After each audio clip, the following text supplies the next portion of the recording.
Sarah, I have a small problem. Yesterday, someone asked me, how was your day? And I said, fine. That sounds okay. What happened next? Nothing, the conversation ended immediately. It was so quiet. I could hear the clock on the wall. Oh no, fine is correct, but it doesn't give the other person much to talk about. Exactly, I wanted to say more, but I didn't know what to say. My day was normal. I woke up, went to work, ate dinner, and went to bed. That is already a good start. You don't need a dramatic story. You just need a few natural phrases to connect your ideas. So I don't need to fight a bear or win a singing competition. Not today, Michael. In this lesson, we'll show you how to talk about your day naturally, even when nothing unusual happens. Perfect, my normal day is ready for its moment of fame. Michael, let's try again. How was your day yesterday? It was pretty busy, actually. Good start. What happened in the morning? Well, I woke up late because I turned off my alarm and went back to sleep. How many times did you turn off your alarm? Only once. Michael, Okay, 3 times. The alarm was very patient with me. your alarm deserves a holiday. What did you do after you finally got up? I got out of bed quickly, had a shower, and got dressed. I was running late, so I didn't have time to cook breakfast. Did you skip breakfast? No, I grabbed a banana and made a cup of coffee. That sounds quick and easy. It was quick, but not easy. I forgot my coffee on the kitchen table. That is a difficult start to the day. Very difficult. I left the house at around 8 and walked to the bus stop. Did you catch the bus? Almost, I saw the bus. The bus saw me, but the bus did not wait for me. So you missed the bus. Yes, I missed the bus, and I had to wait for the next one. What did you do while you were waiting? I checked my phone and replied to a few messages. Then I looked at the coffee shop across the street. Let me guess, you bought another coffee. Of course, I needed emotional support. From a cup of coffee.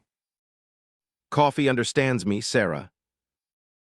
All right, what happened when you arrived at work? I arrived at work a little late, but luckily, my first meeting started at 9:30. So you had time to get ready. Yes, I checked my emails, made a short task list, and started working on a report. Was the report difficult? It wasn't too difficult, but it took a long time. I had to check a lot of information. Did you finish it before lunch? No, but I got most of the work done. At around 12:30, I took a lunch break with my colleague, Daniel. Where did you have lunch? We went to a small cafe near the office. I had a chicken sandwich and some soup. That sounds nice. It was nice until Daniel asked me about my weekend plans. Why was that a problem? Because I didn't have any plans. I said I am planning to plan my plans. That sounds like a very busy plan. Daniel laughed for a full minute. You could simply say, I haven't made any plans yet. That sounds much better. I'll remember that next time. What did you do after lunch? I went back to the office and continued working on my report. Then I had a video call with my manager. How did it go? It went well. We talked about the report and a new project. My manager asked me to send a short update before the end of the day. Did you send it? Yes, I finished the report, sent the update, and answered my last few emails. At around 5:30, I called it a day. Nice phrase, you called it a day. That means you stopped working because your workday was finished. Exactly. I was tired, but I felt good because I completed everything on my list. What did you do after work? I headed home, but I stopped at the supermarket on the way. What did you buy? Some vegetables, pasta, milk, and a bag of chocolate cookies. Cookies are not vegetables, Michael. They are important for a balanced life. I'm not sure that is how nutrition works, but please continue. When I got home, I changed into comfortable clothes and relaxed on the sofa for a while. Did you cook dinner? Yes, I made pasta with vegetables.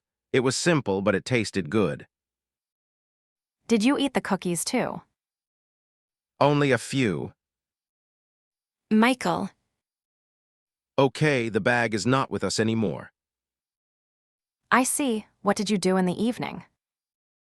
After dinner, I washed the dishes and called my sister. We talked for about 20 minutes. That sounds lovely. Then I watched one episode of a comedy show. Only one episode. Well, one episode became 3 episodes. That happens easily. Yes, at around 11, I turned off the TV, brushed my teeth, and got ready for bed. And did you go to sleep immediately? Not exactly. I checked my phone for 5 minutes. 5 real minutes or 5 Michael minutes? Maybe 20 Michael minutes. That explains why you were tired in the morning. You are probably right. You described your day very clearly. You talked about your morning, your workday, your lunch break, and your evening. And my cookies. Yes, Michael, your cookies were an important character in the story. So when someone asks, "How was your day?" I don't need to give a one-word answer. Exactly. You can start with a simple answer such as, "It was pretty busy," or "It was quite relaxing." Then add 2 or 3 details. That makes the conversation easier. It does, and you don't need to describe every minute of your day. Choose the most useful or interesting details. Good, nobody needs to hear a 10-minute story about me choosing socks. Probably not. Now let's take a closer look at the most useful phrases from our conversation. The first question is, how was your day? This is a very common and friendly question. People often ask it after work, at dinner, or when speaking with friends and family. Can I answer, "My day was good"? Yes, that is correct. But in natural conversation, people often say, "It was good, thanks," or "It was pretty busy, actually." What does pretty busy mean? Does it mean beautiful and busy? Good question.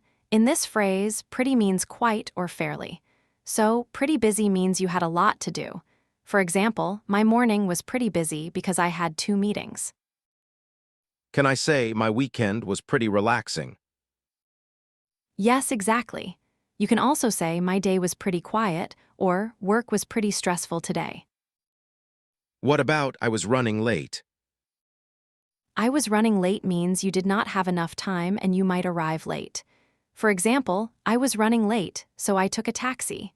Or, I skipped breakfast because I was running late. Does it mean I was really running? Not always. You may be walking, driving, or sitting on a bus. It simply means you are behind schedule. That is useful. I am often running late in the morning. Then you may also need the phrase, grab a quick breakfast. Grab means take something quickly. For example, I grabbed a sandwich before my meeting, or I grabbed a cup of coffee on my way to work. So it sounds casual and natural. Exactly. It is common in everyday conversations. Earlier you said, "Did you catch the bus?" And I said, "I missed the bus." Can you explain the difference? Of course, catch the bus means you arrive in time and take the bus. Miss the bus means the bus leaves before you can get on it. For example, I left home early because I didn't want to miss the train. And if I catch the train, I am happy. Usually, yes. Another useful phrase is, get most of the work done. This means you complete a large part of your work. Can I say, "I got my homework done"? Yes, you can say, I got my homework done before dinner. Or, I need to get some cleaning done this weekend. What does take a break mean? Take a break means stop an activity for a short time so you can rest. For example, I worked for 2 hours and then took a short break. You can take a coffee break, a lunch break, or simply a break. I am very talented at taking breaks. You may need to practice the working part too, Michael. That sounds reasonable. Next, we use the phrase head home. Head home means go home. It is a natural and casual phrase. You can also say head to work, head to the supermarket, or head to the station. For example, I finished lunch and headed back to the office. Perfect. We also used on the way. This means during your journey to a place. For example, I bought some bread on the way home, or I called my friend on the way to work. What about when I got home? Get home means arrive at your home. We usually do not say get to home, we simply say get home. For example, I was tired when I got home. That is a small detail, but it is important. It is. Now let's look at wind down. Wind down means relax after a busy day. You might watch TV, read a book, listen to music, or take a shower to wind down. Can I say, I like to wind down with a cup of tea? Yes, that sounds very natural. And what does call it a day mean? Call it a day means stop working or stop doing an activity because you have done enough for today. For example, we finished the main tasks, so let's call it a day. Can I use it when I am cleaning my room? Yes, you could say, I have cleaned the kitchen and the living room. I think I'll call it a day. I like this phrase. I may use it after cleaning one spoon. That may be a little too early. Fair enough. The final tip is simple. When you talk about your day, connect your ideas with easy words such as first, then, after that, later, and finally. So I can say first I checked my emails. Then I joined a meeting. After that, I took a lunch break. Exactly, clear and natural. Now let's practice the phrases together. Listen first, then repeat after Michael. Leave a short pause after each sentence so you can speak clearly and confidently. How was your day? How was your day? It was pretty busy, actually. It was pretty busy, actually. I had a relaxing day. I had a relaxing day. I woke up a little late. I woke up a little late. I was running late this morning. I was running late this morning. I grabbed a quick breakfast. I grabbed a quick breakfast. I headed to work at around 8. I headed to work at around 8. I missed the bus, so I had to wait. I missed the bus, so I had to wait. I checked my emails and started working. I checked my emails and started working. I got most of the work done before lunch. I got most of the work done before lunch. I took a short break in the afternoon. I took a short break in the afternoon. I called it a day at around 5:30. I called it a day at around 5:30. I stopped at the supermarket on the way home. I stopped at the supermarket on the way home. When I got home, I relaxed for a while. When I got home, I relaxed for a while. I made dinner and washed the dishes. I made dinner and washed the dishes. I watched TV to wind down. I watched TV to wind down. I got ready for bed at around 11. I got ready for bed at around 11. Great job. Now let's make the answers a little longer. Repeat after Michael. It was a busy day. I had 2 meetings and finished an important report. It was a busy day. I had 2 meetings and finished an important report.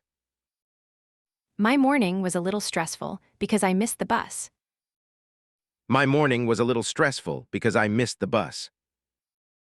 After work, I stopped at the supermarket and bought some food for dinner. After work, I stopped at the supermarket and bought some food for dinner. In the evening, I watched a comedy show to wind down. In the evening, I watched a comedy show to wind down. Excellent. The goal is not to speak too quickly. Focus on a clear, relaxed rhythm. I think I sound more natural already. You do. Let's see how these phrases work in another everyday situation. Sarah, imagine we are meeting at a coffee shop after work. Great idea. I'll start. Hey, Michael, it's nice to see you. How was your day? It was pretty busy, actually. I was running late this morning, so I grabbed a quick breakfast and headed to work. Did you have a lot to do at the office? Yes, I had a meeting in the morning and worked on a report after lunch, but I got most of the work done. That sounds productive. What time did you call it a day? At around 5:30, I stopped at the supermarket on the way home, but then you called and invited me for coffee. I'm glad you came. Do you have any plans for the evening? Nothing special. I'll make something simple for dinner and watch a movie to wind down. How about you? My day was quite calm. I worked from home, took a short walk during my lunch break, and finished work at 5. That sounds relaxing. It was, but now I need coffee because my neighbor's dog woke me up very early. Maybe the dog wanted you to start your day with energy. The dog had energy, I did not. Fair enough, coffee first, life decisions later. That was a natural conversation. We shared simple details, asked follow-up questions, and kept the conversation moving. And we didn't need a dramatic story. Exactly. Before we finish, let's quickly review what we learned. Today, we practiced how to talk about your day in clear, natural English. Start with a simple answer when someone asks, "How was your day?" You can say, "It was pretty busy, actually." "It was quite relaxing," or "It was a little stressful." Then add a few details about your morning, your workday, or your evening. You can say, "I woke up late. I was running late. I grabbed a quick breakfast. I headed to work. I took a lunch break. I got most of my work done." Or, "I called it a day at 5. For your evening, you can say, I stopped at the supermarket on the way home. I relaxed for a while. I made dinner, or I watched TV to wind down. Remember to connect your ideas using simple words such as first, then, after that, later, and finally. You do not need to describe every detail. Choose 2 or 3 useful details and ask the other person a question too. That makes your English sound friendly and natural. And it stops the conversation from ending after the word fine. Exactly. Now it's your turn. Think about your day today. Was it busy, relaxing, stressful, productive, or something else? Write a short answer in the comments. Tell us one thing you did in the morning and one thing you did in the evening. You can also tell us which phrase from today's lesson you want to use in your next conversation. I'll use I grabbed a quick breakfast. That sounds much better than I ate a banana while running to the bus stop. Both are honest, Michael. Keep practicing, speak a little every day, and your confidence will grow naturally. Thanks for learning with us. We'll see you in the next Saramic English lesson.